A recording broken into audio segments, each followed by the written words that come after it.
दोस्तों आपकी favourite movie कौन सी है? मेरी तो बाहुबली 2 है।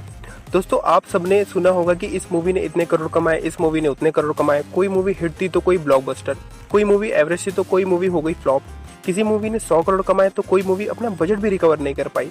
तो दोस्तों आज हम जानेंगे कि ये मूवी पैसे कैसे कमाती है। Hey guys, welcome to the let's think. चलिए शुरू करते हैं। तो दोस्तों एक मूवी बनाने की कड़ी की शुरुआत होती है प्रोड्यूसर से। मतलब प्रोड्यूसर एक मूवी का बजट तैयार करता है। मान लो प्रोड्यूसर ने मूवी का बजट 100 करोड़ सोचा, तो वो बजट लेके जाएगा स्टोरी राइटर के पास। अब स्टोरी राइटर स्टोरी लिखेगा। स्टोरी बनने के बाद अब उस स्टोरी को डायरेक्ट करने के लिए एक डायरेक्टर की ज़रूरत होती है, तो वो एक डायरेक्टर को इस मूवी के लिए तैयार करता है। कभी कभी ये उल्टा भी हो सकता है, यानी प्रोड्यूसर बजट लेकर डायरेक्टर के पास जाता है और डायरेक्टर के अकॉर्डिंग ही स्टोरी राइटर से स्टोरी लिखवाता है। और कभी कभी तो प्रोड्यूसर खुद ही डायरेक्टर बन जाता है। दोस्तों अब मान लो 100 करोड़ का बजट था मूवी का और स्टोरी राइटर ने स्टोरी लिख दी, तो स्टोरी राइटर को स्टोरी लिखने के पैसे भी मिल गए। अब स्टोरी के लिए उसमें काम करने वाले हीरो हीरोइन को भी चुनना पड़ेगा। मान लो स्टोरी के अकॉर्डिंग डायरेक्टर ने चुना सलमान खान को, तो उसको 60 करोड़ रुपए देने पड़ेंगे। अगर चुने शाहरुख या आमिर तो 50 करोड़ देने पड़ेंगे, और अक्षय हो तो 40 करोड़ रुपए देने पड़ेंगे। और जैसे हीरोइन लेनी है तो उसके मूवी फी का अलग अलग हीरोइंस का अलग अलग डिमांड होता है। दोस्तों साथ ही साथ स्टोरी में साइड रोल और भी मेंबर जो कि मूवीज में काम करने वाले हैं, तो उनको भी प्रोड्यूसर के तय किए गए बजट से ही पैसा जाता है। अब दोस्तों बात आती है कि मूवी कहाँ शूट होगी। अगर मूवी यहीं इंडिया में शूट होगी तो खर्चा कम आएगा, बाहर होगी तो खर्चा ज़्यादा आएगा, क्योंकि मूवीज़ के क्रू मेंबर को प्लेन से बाहर ले जाना, उनको यहाँ ठहराना वहाँ ठहराना, उनके होटल खाने पीने की चीज़ें, ये सब भी प्रोड्यूसर के बजट के साथ ही होना होता है। अब मूवीज़ को शूटिंग में काम आने वाली चीज़ें जैसे कैमरा, लाइट, साउंड, और अगर कोई अच्छी एक्शन मूवी हुई तो एक्टरों और गाड़ियों को भी हवा में उड़ाना है, तो उनका बंदोबस्त करने के लिए भी काफ़ी पैसे खर्चने होते हैं। और फिर शूट खत्म होने के बाद मूवी की एडिटिंग में उसके साउंड इफेक्ट और वीएफएक्स यूज़ करने में भी काफ़ी पैसा बजट से ही निकलता है। कभी कभी मूवी शूट करने के दौरान खर्चा ज़्यादा होने से प्रोड्यूसर अपने बजट को बढ़ा भी सकता है। अब दोस्तों एडिटिंग खत्म होने के बाद मूवी पूरी बनकर प्रोड्यूसर के पास आ जाती है। अब दोस्तों प्रोड्यूसर जाता है डिस्ट्रीब्यूटर के पास। दोस्तों साथ ही साथ जो भी hero heroine, supporting actor, crew member, editing वाले जितने भी मूवी में काम करने वाले हो, सबको प्रोड्यूसर के बजट से ही पैसा जाना होता है। अब बारी है प्रोड्यूसर के कमाने की। जैसे कि मैंने आपको बताया कि प्रोड्यूसर जाता है डिस्ट्रीब्यूटर के पास। अब इसमें दो केस बनते हैं।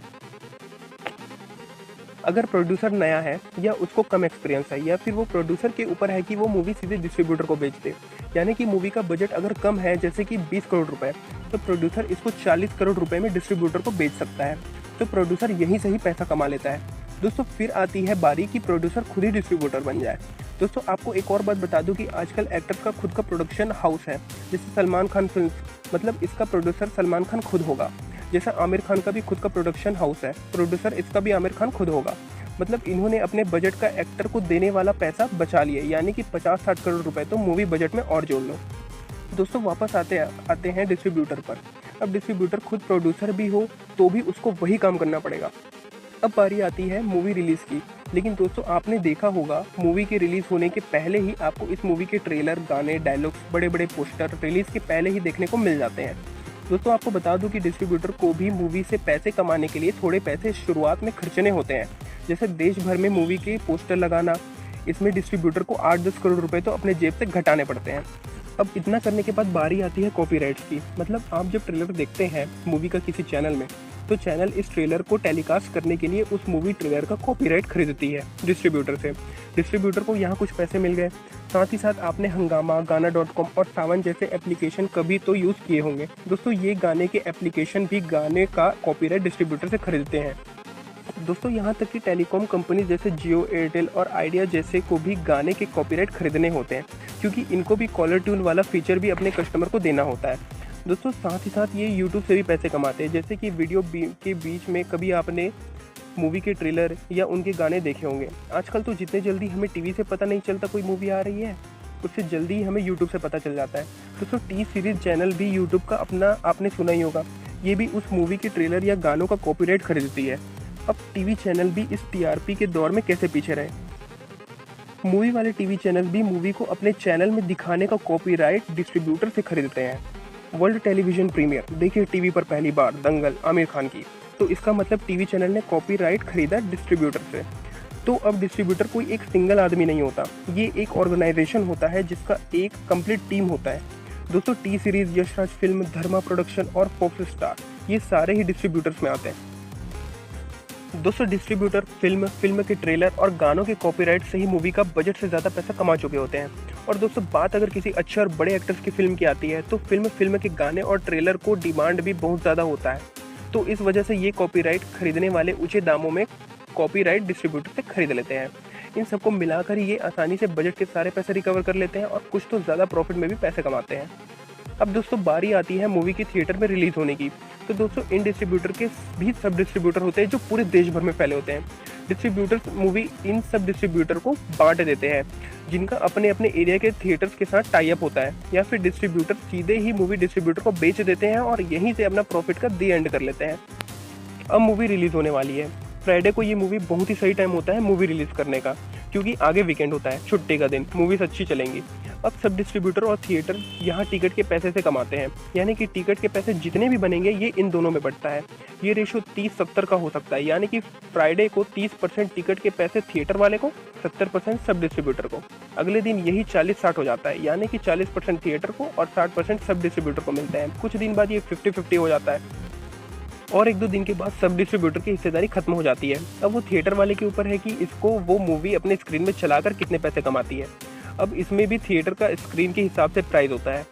सिंगल स्क्रीन वाले थिएटर हो तो थोड़ा कम पैसा कमाएगा, मल्टीप्लेक्स हो तो थोड़ा ज़्यादा पैसा कमाएगा, स्क्रीन और मूवी दोनों 3D हो तो ज़्यादा पैसे कमाएंगी। दोस्तों आपको और बता दूं कि अगर डिस्ट्रीब्यूटर की ज़्यादा पहुंच है या डिस्ट्रीब्यूटर बड़ा है, जैसे टी सीरीज, यशराज फिल्म या फॉक्स लाइव, तो ये देश के बाहर भी मूवी रिलीज़ कर सकते हैं। अब वहाँ रिलीज़ करने के लिए भी डिस्ट्रीब्यूटर को पैसे खर्चने होते हैं, बैनर लगाना होता है। फिर इन डिस्ट्रीब्यूटर के भी बाहर सब डिस्ट्रीब्यूटर होते हैं, जिसे ये डिस्ट्रीब्यूटर मूवी बांट देते हैं या बेच देते हैं। लेकिन सब डिस्ट्रीब्यूटर को मूवी बेचने के बाद डिस्ट्रीब्यूटर को बताना पड़ता है कि मूवी थिएटर में कितने की बिकी, ताकि उसका ग्रॉस कलेक्शन निकाल सके। दोस्तों आपको एग्जांपल देता हूँ सुल्तान मूवी का। सुल्तान मूवी 2016 में 145 करोड़ रुपए के बजट के साथ बनी, क्योंकि सलमान खान खुद ही यहाँ पे प्रोडक्शन हाउस था उसका, तो खुद को पैसे देने से तो वो बच गया। अब 145 करोड़ में बनी इस मूवी ने इंडिया के अंदर 350 से 420 करोड़ रुपए की कमाई की और दुनिया भर में 623 करोड़ रुपए की कमाई की, यानी कि लगाया 145 करोड़ और मिले 623 करोड़ रुपए। प्रॉफिट ही प्रॉफिट। मूवी भी तो सलमान खान की थी। अब बात करते हैं दंगल की। दंगल मूवी बनने में लगे सिर्फ 70 करोड़ रुपए। इसने इंडिया में कमाए 590 करोड़ रुपए और इसका पूरी दुनिया भर में वर्ल्ड वाइड कलेक्शन 2100 से 2200 करोड़ रुपए के बीच था। इसमें भी आमिर खान का खुद का प्रोडक्शन हाउस था। दोस्तों जैसे कि मूवीज़ अगर फ्लॉप भी होती है तो वो थोड़े बहुत चैनल्स कॉपीराइट, गानों के या ट्रेलर के कॉपीराइट से पैसे कमा ही लेती है। दोस्तों इसमें एक्टर्स को मूवी हिट हो या फ्लॉप, पैसे मिलना तो तय है। नुकसान होता भी है तो प्रोड्यूसर का, बाकी सबको बजट के अकॉर्डिंग पैसे मिल ही जाते हैं। दोस्तों आशा करता हूँ आपको ये समझ में आ गया होगा कि मूवी पैसे कैसे कमाती है।